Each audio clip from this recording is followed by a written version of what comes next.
राधे राधे भक्तजनों, आइए जानते हैं मकर संक्रांति का त्योहार इस बार कब है। मकर संक्रांति का त्योहार इस बार 15 जनवरी को मनाया जा रहा है। इस दिन जप तप दान करने का विशेष महत्व है। इस दिन किए गया दान का दोगुना फल मिलता है। ज्योतिषी शास्त्र के अनुसार मकर संक्रांति के दिन सूर्य शनि देव के घर आते हैं। इस दिन सूर्य शनि की राशि मकर में प्रवेश करेंगे। आपको बता दें कि पहले शनि देव की राशि कुंभ थी, लेकिन जब सूर्य देव शनि देव से प्रसन्न हुए तो उन्होंने उन्हें एक और राशि यानी मकर राशि प्रदान कर दी।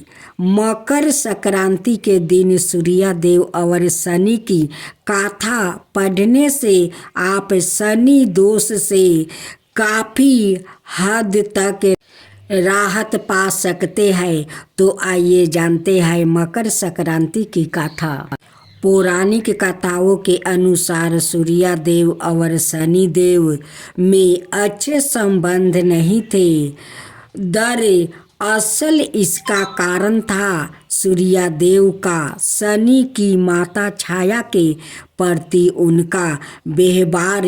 दरअसल शनि देव का रंग काला होने के कारण सूर्य देव ने उन्हें जन्म के दौरान कहा था कि ऐसा पुत्र मेरा नहीं हो सकता। इसके बाद से सूर्य देव ने शनि देव और उनकी माता छाया को अलग कर दिया था। जिस घर में वो रहते थे उसका नाम कुंभ था। सूर्य देव को मिला श्राप। सूर्य देव के ऐसे व्यवहार से क्रोधित होकर छाया ने उन्हें श्राप दे दिया था।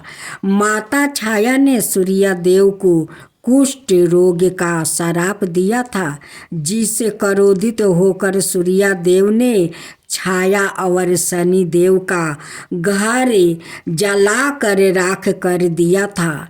सूर्य देव के पुत्र यम ने सूर्य देव को उस श्राप से मुक्ति किया था।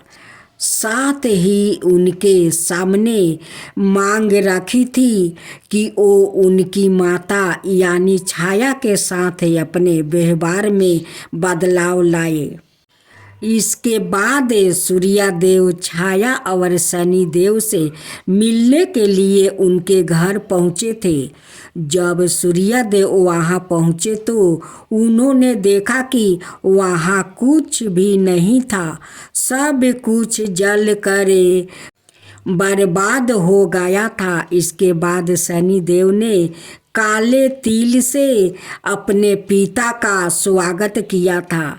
शनि देव के ऐसे व्यवहार से प्रसन्न होकर सूर्य देव ने उस दिन उन्हें नया घर दिया, जिसका नाम था मकर।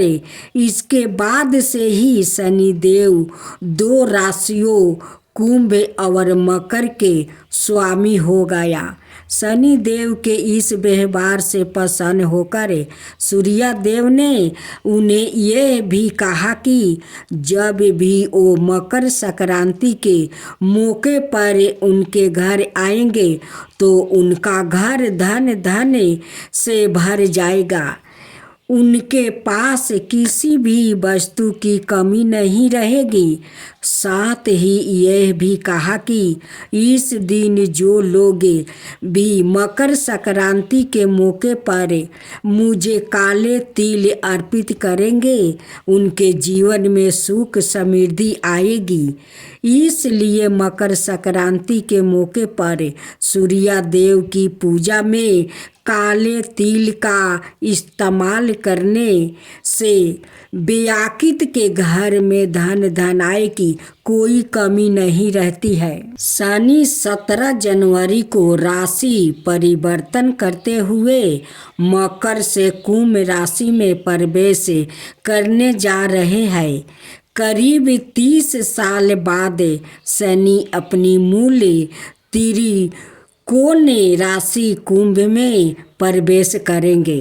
शनि के कुंभ राशि में गोचर से 5 राशियों पर शनि का प्रतिकूल प्रभाव शुरू हो जाएगा। इस गोचर के बाद 3 राशियों की 6.5 और 2 राशियों पर शनि की ढाई लग जाएगी, जबकि मिथुन राशि के लिए शनि नम भाव में होकर ढाई से इन्हें मुक्ति देंगे, लेकिन अभी भी इनका भाग्य भाव को प्रभावित करेंगे। आइए जानते हैं शनि कुंभ राशि में आने पर इन राशियों पर कैसा प्रभाव रहेगा। साथ ही जानिए मकर संक्रांति पर इन राशियों को कौन से उपाय करने चाहिए जिससे शनि का यह गोचर उन्हें अधिक कष्ट ना दे पाए।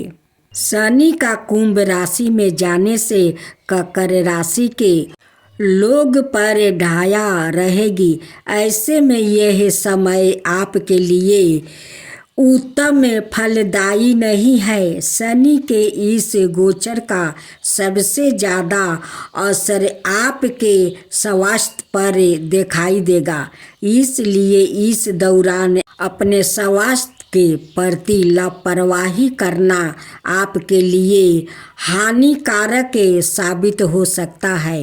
इस दौरान आप पारिवारिक समस्याओं के कारण भी थोड़ा तनाव में रह सकते हैं। इस दौरान कार्य क्षेत्र में भी कुछ रुकावट का सामना करना पड़ सकता है। शनि आपकी राशि से अष्टम भाव में रहेंगे, इसलिए इस दौरान आपको आर्थिक मामलों में बेहद सतर्क रहने की ज़रूरत है। इस दौरान धन विशेष बहुत ही सोच समझ कर करें। इस दौरान आप अतिरिक्त संकट का सामना करना पड़ सकता है। अपने बजट का ध्यान रखते हुए खर्च करें, वरना आपको उधार भी लेना पड़ सकता है। राधे राधे भक्तजनों, आज आप सुनेंगे मकर संक्रांति की व्रत कथा। मकर संक्रांति का पर्व देश भर में धूमधाम के साथ मनाया जाता है। इस दिन खिचड़ी, पोंगल और बिहू भी बनाई जाती है। धार्मिक मान्यता है कि मकर संक्रांति के दिन गंगा स्नान और तिल जली करने से व्याकृत के समस्त पाप कट जाता है। वही पितरों का दर्पण करने से उन्हें मोक्ष की प्राप्ति होती है। कालांतर में राजा भागीरथ ने अपने पूर्वजों को मोक्ष दिलाने हेतु कठिन तपस्या की थी। उनकी तपस्या से प्रसन्न होकर माँ पार्वती धरती पर गंगा रूप में अवतरित हुई थी। इस वजह से राजा सागर के पुत्र को मोक्ष की प्राप्ति हुई थी। साथ ही अनेक पौराणिक कथाएं प्रचलित है। आइए जानते हैं। संतान धर्मी के ग्रंथों में निहित है कि वैदिक काल में भगवान श्री हरि का धरती पर अवतार हुआ था। उस समय के कपिल मुनि के रूप में धरती पर अवतरित हुए थे। कालांतर में भगवान गंगा सागर के समीप आश्रम में बनाकर तपस्या करने लगे। उन्हों दिनों राजा सागर की प्रसिद्धि तीनों लोकों में थी। सभी राजा सागर के परोपकार और पुण्य कर्मों की महिमा करते थे। यह देख राजा इंद्र बेहद क्रोधित हो और चिंतित हो उठे।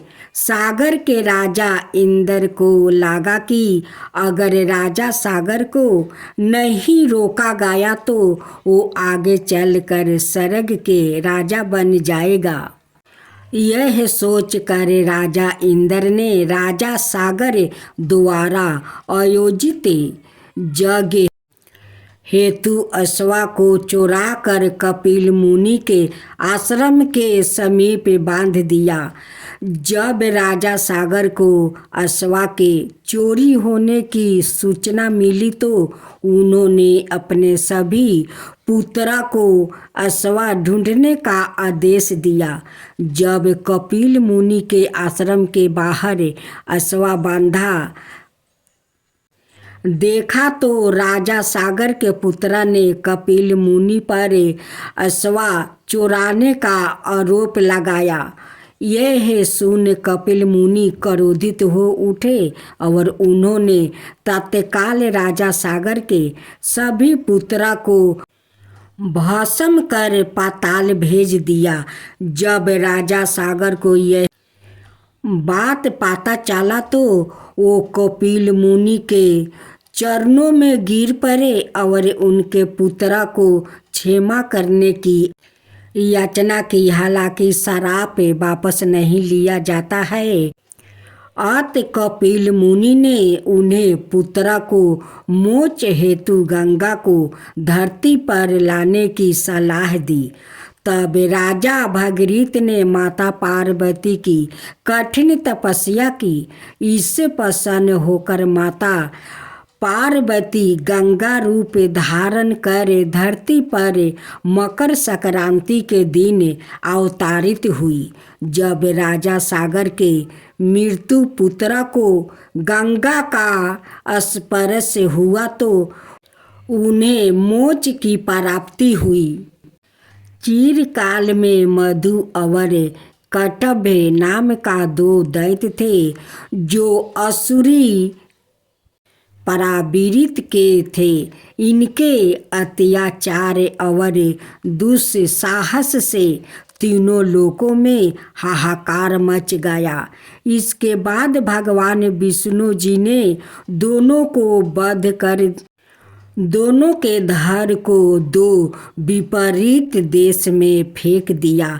हालांकि धड़ एकजुट होकर फिर से मधु और कैटभ बन गए और तीनों लोकों में अपना आतंक मचाना शुरू कर दिया।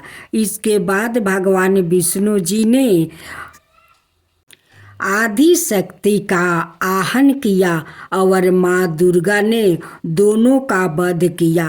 कालांतर में भगवान श्री हरि विष्णु जी ने मधु और कैटभ को पृथ्वी लोक पर लाकर मंदार पर्वत के नीचे उन्हें दबा दिया ताकि वो फिर से उत्पन्न हो सके।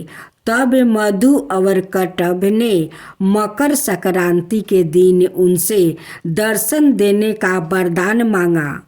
दानवों के इस वरदान को विष्णु जी ने स्वीकार कर लिया। कालांतर से भगवान नारायण मकर संक्रांति के दिन मंदार पर्वत दानवों को दर्शन देने आते हैं। इसके अलावा सूर्यदेव एक माह के लिए मकर संक्रांति के दिन अपने पुत्र शनिदेव के घर आते हैं।